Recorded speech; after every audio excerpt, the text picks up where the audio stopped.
When a female narcissist sees from the beginning that there is no way she can take you down because people clearly see your good qualities, she starts to inflate those qualities. She tells you how much she admires you, and you hear her talking to others about how wonderful you are.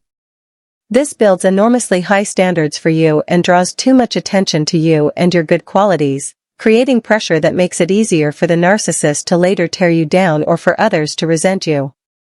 That, in turn, makes you overly self-aware of your actions. You are being dragged into building a facade for yourself without even realizing it, and you start to feel tense and burdened by the expectations placed on you by the narcissist and those she speaks to about you. Those people, too, are unknowingly drawn into a narcissistic game they do not understand, and they start to feel their emotions shift against you because you are constantly being put on a pedestal by the narcissist. This shift happens gradually, making it difficult for the target to recognize the manipulation until the damage is done. At some point, the weight of her excessive adoration becomes too much for them, and they emotionally turn against you. They might even wonder why they don't quite like you. They do not realize that their feelings have been carefully manufactured by the narcissist from the beginning, just as yours have. You feel the constant need to be a knight in shining armor, upholding an image you never intended to create. The division is formed through emotions on both sides. Important note here, this is again a misogyny pattern that plays out. This is exactly what patriarchy does to women collectively. It sets impossibly high expectations of beauty, purity, innocence, goodness, and being well-behaved, while men collectively are allowed to just exist as they are, just human, just a man, just a boy. This contrast not only enforces unattainable standards for women but also cements an extremely low standard for men, shaping how they perceive themselves and their responsibilities. On the surface, it may seem like this idealization of women is a form of praise, but in reality, it is a tool of misogyny. It not only forces women into a cycle of endless self-improvement to meet these unreachable ideals, but it also breeds resentment in boys and men, who are made to feel inadequate in comparison. This manufactured jealousy creates a deep-seated urge to tear women down, a reaction fueled by the systemic lack and devaluation instilled in them from the beginning. As a result, when women enter spaces traditionally dominated by men, particularly male-dominated industries, they often find themselves outperforming their male counterparts, simply because they have been conditioned to work harder and be better. Men, having been conditioned to expect comfort and leniency, recognize this disparity and, rather than striving to improve, resort to systemic misogyny to maintain their dominance.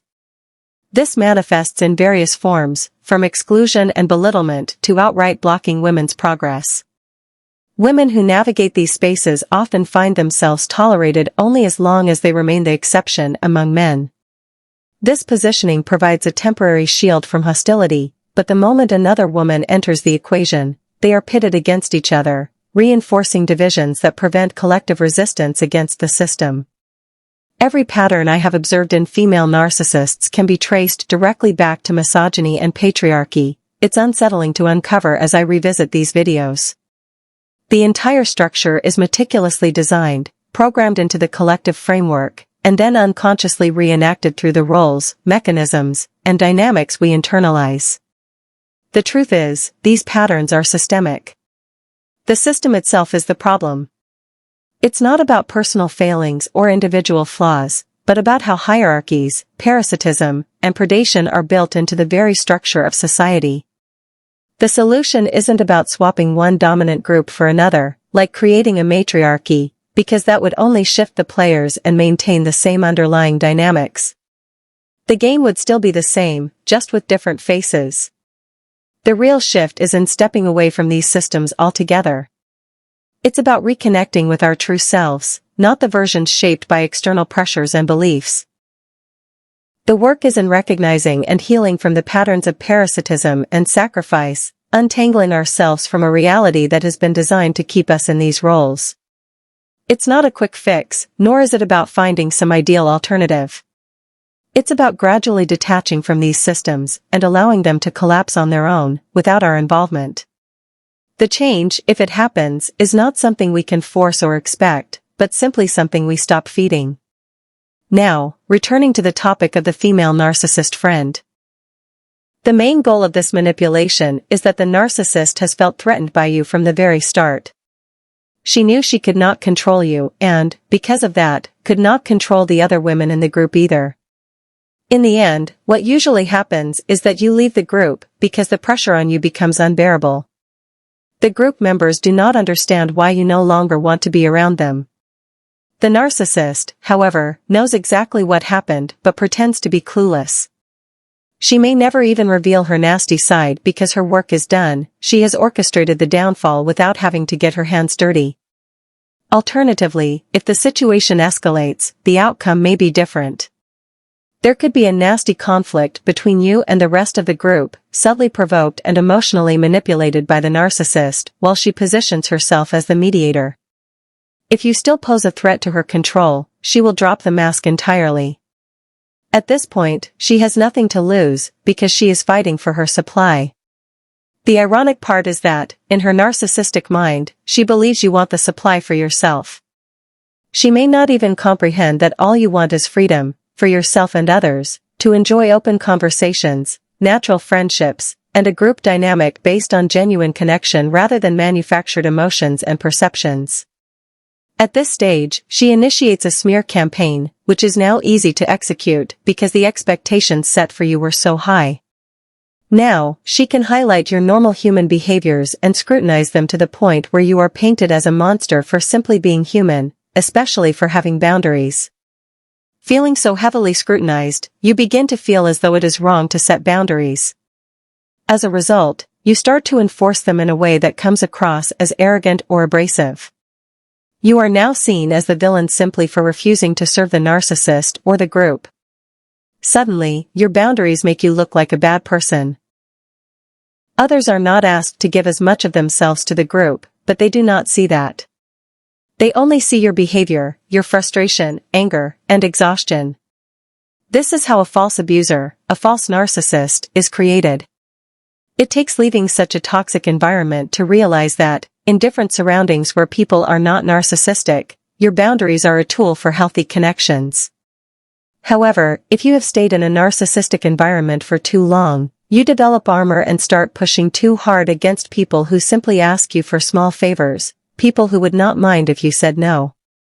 You no longer want to do anything for anyone because you are still living in the reality where any act of kindness can be used as a doorway for a parasitic attachment. At this point, you begin receiving feedback from both narcissistic and non-narcissistic individuals that you are the one acting narcissistically. You feel completely lost and confused, lacking the emotional tools needed to navigate relationships with genuinely good people. You still have good intentions, but you find yourself unable to execute them properly. You want to speak in a soft, calm voice, but instead, you hear a constant edge in your tone, one filled with dread, frustration, and anger. You know deep down that you are a good person, but you no longer have the emotional buffer necessary to make your actions feel good to others. And because of this, many people around you start to believe you deserve abuse. That belief is very real to them. They think you are hurting them, so they fight back. This is why narcissistic abuse is so devastating. It does not only impact the direct victim, but it affects everyone involved. The entire societal concept of punishment and the lack of understanding of trauma enables further abuse.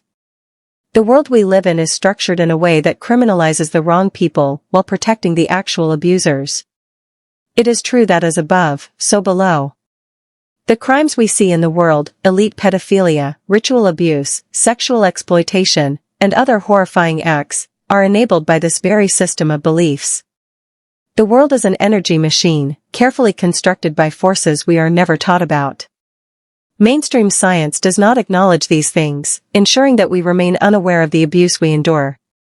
This deliberate withholding of information keeps people from recognizing what is happening to them. You sense that something is deeply wrong, yet you struggle to articulate it because there is no scientific framework to validate your observations. What I believe is happening is that those who understand the true nature of reality are actively creating a specific vibration of abuse. We absorb it, hypnotized by an illusion designed to keep us from questioning it. This functions just like being trapped in a narcissistic environment, where you find yourself acting in ways that do not align with your true self. Later, you look back and think, what the hell came over me? But what really happened was that you were infected by an energy, whether we call it an energy structure, a parasitic force, or a low-grade entity, something was influencing you. And all of it stems from the energy climate carefully crafted by narcissists. They are the ones most deeply infected, but this energy affects all of us to some degree. The difference lies in emotional immunity. Some people, having received greater emotional nourishment in life, are less susceptible to being infected and controlled. We are living in a world shaped by a carefully engineered narcissistic climate. There are forces or energies that manipulate and drain us. This isn't a matter of mystical thinking or vague concepts. It's a fundamental issue of mental, emotional, and energy health. It's like dealing with bacteria or viruses, parasitic, predatory forces, energies, or beings that we must identify and stop from draining our vitality. The problem isn't something abstract or mystical. It's a very real issue that, like many other challenges humanity has faced, we can understand and address. Thinking of it as some woo-woo concept only fuels its power. The key is to adopt rational thinking, to observe the world as it is without the beliefs that have been implanted in us to distort our perception. When we see things clearly, without the layers of conditioning, we can start to break free from these systems and regain control over our own energy and lives.